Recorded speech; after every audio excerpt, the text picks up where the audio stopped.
The divorce papers arrived on a Tuesday. The eviction notice came Thursday. By Friday, I was calling my sister Amanda. Stay here? Her voice went cold over the phone. Jennifer, I don't think that's a good idea. Just 2 weeks. Until I find an apartment. The court settlement is processing, but I need temporary housing for Marcus and me. Silence stretched between us. Then, fine, 2 weeks, but you follow my rules. We arrived at her suburban house that evening. Marcus, my 8-year-old, carried his backpack stuffed with clothes. Everything else was in storage we couldn't afford. Amanda opened the door wearing yoga pants that cost more than my weekly grocery budget. Wipe your feet, I just had the floors done. Her husband Derek barely looked up from his laptop. Their daughter Sophia, 12, stared at Marcus like he tracked mud inside. The guest room is downstairs, Amanda said. Separate entrance. I prefer you use that so you're not disrupting our routine. The basement room smelled like mildew. 1 bed, no windows. But it was shelter. Mom, Marcus whispered. How long are we staying? Not long, baby, I promise. That first week, I submitted 73 job applications. My background was in corporate strategy, 15 years climbing the ladder before my ex-husband's gambling debts destroyed everything. The divorce gave me freedom but took my financial stability. Amanda made her feelings clear at breakfast on day 3. Still no job. She poured coffee without offering me any. Derek's concerned about how long you're planning to stay. I have interviews scheduled. It takes time. Does it? Because from where I'm sitting, it looks like you're comfortable letting us support you. It's been 3 days. 3 days of free housing, free utilities, eating our food. She leaned against her marble counter. Some of us work for what we have, Jennifer. We don't just fall apart when life gets hard. I counted to 10 silently. I'm doing everything I can. Are you? Or are you using this as an excuse to avoid real responsibility? Marcus appeared in the doorway, school backpack on. Amanda's expression softened. Ready for school, Marcus? Sophia's already in the car. He nodded without speaking. After they left, I opened my laptop. 3 new interview requests. One from a company that made my heart race. Titan Core Industries, Fortune 50. They were hiring a chief strategy officer. I'd applied on a whim, never expecting a response. The email asked for availability for a first-round interview. I replied immediately. Over the next week, I progressed through Titan Core's interview process. Phone screen, video interview, case study presentation. Each round, I used the public library's Wi-Fi and prayed Marcus would stay quiet in the children's section. Amanda's patience evaporated faster than her expensive perfume. 2 weeks are up tomorrow, she announced at dinner. Derek nodded beside her. We need our space back.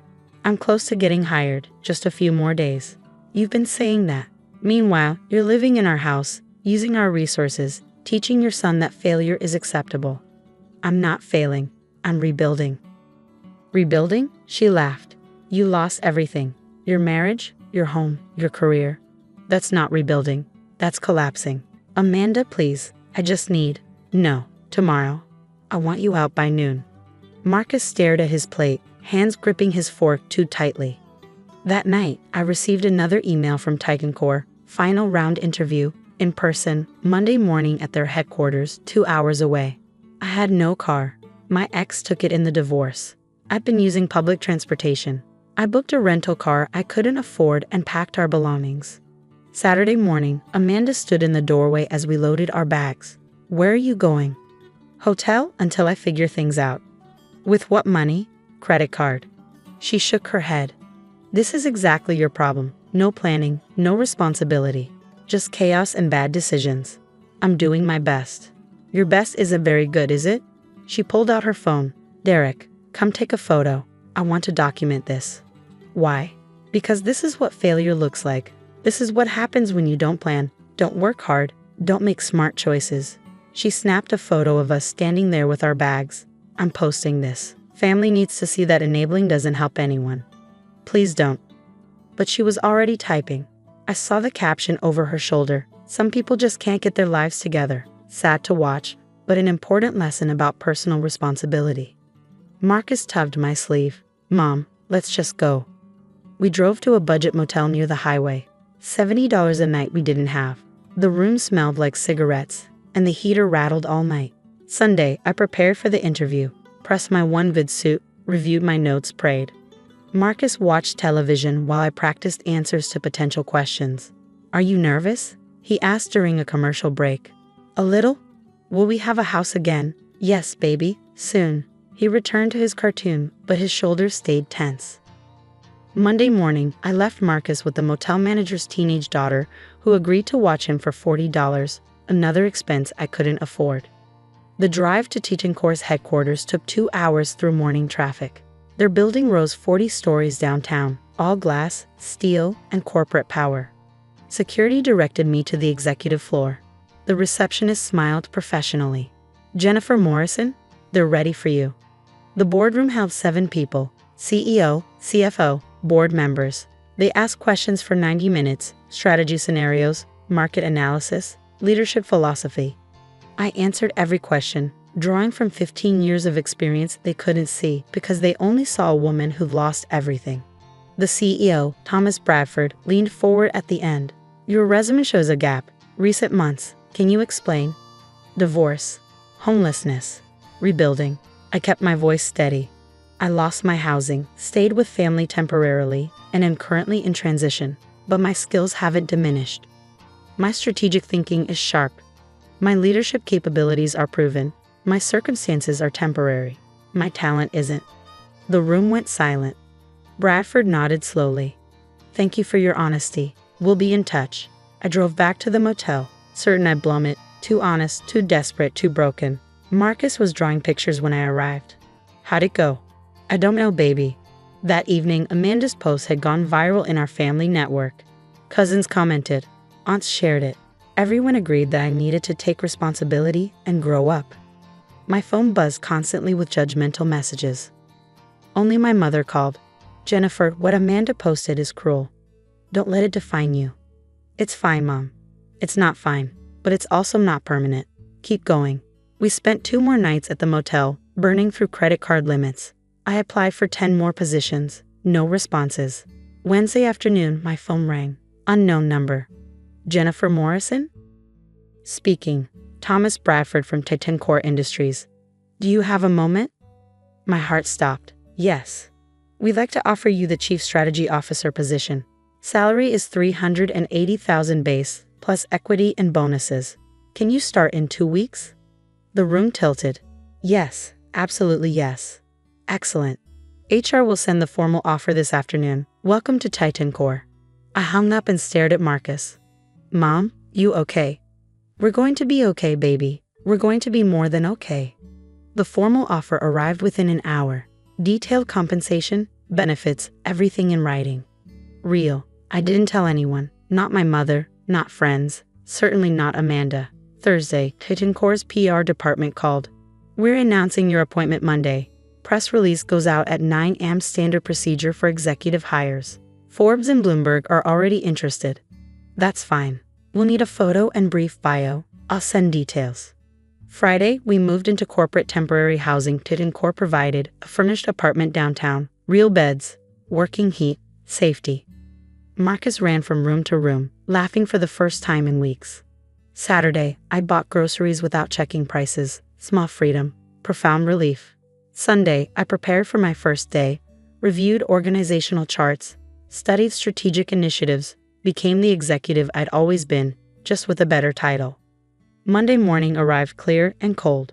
At 9 a.m., Titancor's press release hit every major business outlet. Titancor Industries appoints Jennifer Morrison as Chief Strategy Officer. Morrison brings 15 years of strategic leadership experience to Fortune 50 company. She will lead global strategy initiatives and report directly to CEO. Forbes posted it. Bloomberg picked it up. LinkedIn verified my new position instantly. The announcement included my photo, professional and confident. My phone started ringing at 9:15. The first call was my mother, crying with pride. The second call was a former colleague congratulating me. The 3rd through 20th calls were family members who'd shared Amanda's mocking post last week. I didn't answer. At 9:30, Amanda called. I let it go to voicemail. Jennifer, I just saw the news. This is incredible. I'm so proud of you. We should celebrate. Call me back. The voicemail after that was different, tighter. Okay, I know you're busy, but we should talk. About last week. I think there was a misunderstanding. Call me. Then texts started flooding in. Why didn't you tell me about the interview? I was just trying to motivate you. Tough love. People are tagging me in articles about you. This is embarrassing. You need to tell people I supported you through this. I blocked her number and continued reading my onboarding materials. Tuesday, I started at Titan Core, corner office on the 38th floor, assistant, strategic planning team of 40 people reporting to me, executive parking, all the trappings of success I'd earned through years of work, not luck. My first meeting was with the CEO. How are you settling in? Bradford asked. Grateful to be here. Your strategic analysis during interviews was impressive, but your honesty about your circumstances was what convinced me. Someone who can think clearly during personal crisis will excel during corporate ones. Thank you. One thing. Our charitable foundation focuses on housing security and homelessness prevention. Given your recent experience, would you be interested in joining that board? Very much so. Wednesday morning, business journalists published profiles about my appointment. Several mentioned my unconventional recent career path and resilience through personal challenges. One article quoted Bradford, "Jennifer Morrison represents the kind of strategic thinking and personal strength we value at Titan Core. Her recent experiences only enhance her understanding of risk management and recovery strategies." The article went viral in business circles. Amanda tried calling from Derek's phone. I didn't answer. She sent an email, "Jennifer, we need to talk. This media attention is affecting my reputation. People are asking why I didn't support you. You need to release a statement saying I helped you." I deleted it. Thursday, my mother forwarded me a screenshot from Amanda's Facebook. She deleted her original mocking post. People had saved it. Now it was circulating again, next to articles about my new position. Comments filled with criticism. "This is your sister. You kicked her out and mocked her online?" Imagine being cruel to someone going through a divorce and homelessness. She's now a Fortune 50 executive and you're looking pretty foolish. Amanda's friends defended her. You don't know the whole story. But others found my professional LinkedIn profile, saw my background, and connected the dots. Friday afternoon, I received a certified letter at my office. From Amanda. "Jennifer, this situation has spiraled out of control. My reputation is being damaged by your success. I need you to publicly acknowledge the support I provided during your difficult time. Without this, I'm considering legal action for defamation based on false implications in media coverage." I showed it to Titan Core's legal counsel. She read it and laughed. "She's threatening to sue you because you succeeded? This has no legal standing. Ignore it." Saturday, I took Marcus furniture shopping, real furniture for our new apartment. "Can I pick my bed?" he asked. "Absolutely." He chose one with built-in drawers for storage. Practical. My resilient kid, who'd watched everything fall apart and stayed strong. "Mom, are we really okay now?" "We're really okay. Will Aunt Amanda be nice now?" "Probably. But it doesn't matter. We don't need people who are only nice when we're successful." He nodded, understanding more than an 8-year-old should. Sunday, we moved into our permanent apartment. 2 bedrooms, natural light, safe neighborhood. Home. While unpacking, I found Marcus's old backpack, the one he clutched that night leaving Amanda's house. "You want to keep this?" I asked. He looked at it for a long moment. "No, I want a new one."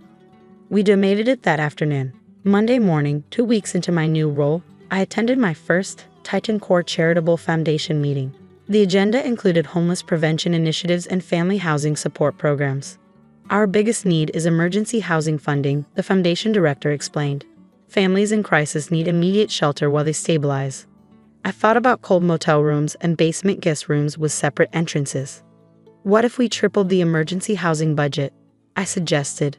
Made it comprehensive, not just shelter, but support services, job placement, childcare, actual pathway to stability. The director's eyes widened. That would be transformative. We'd need board approval for that funding level.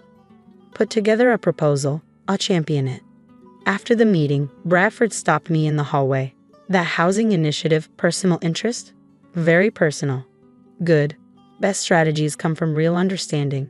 That evening, Marcus and I cooked dinner in our new kitchen, real cooking, not motel microwave meals. My phone buzzed. Another message from Amanda, this time from a number I didn't recognize. "Mom had a stroke. She's asking for you. I know you're angry, but family is family. I called my mother directly. She answered on the second ring, voice strong. Hi, honey. How's the new job? Amanda texted saying you had a stroke. I did. That's news to me. I'm gardening. I hung up and blocked Amanda's new number. Some bridges burned themselves. 2 months later, Tegencore's foundation launched the expanded housing program. Media coverage mentioned my involvement and personal connection to the cause. Articles praised the initiative. One quoted me, "Everyone deserves dignity during crisis. Temporary hardship shouldn't define permanent worth." The program helped 50 families in its first month. Marcus started at a new school, made friends, joined soccer. We built a life that didn't include people who measured worth by circumstances instead of character. One afternoon, I ran into Derek at a coffee shop downtown. Jennifer. He looked uncomfortable. Congratulations on everything. Thank you. Amanda wanted me to reach out. See if you'd consider having coffee, talk things through. What would we talk through? She knows she made mistakes. She's sorry.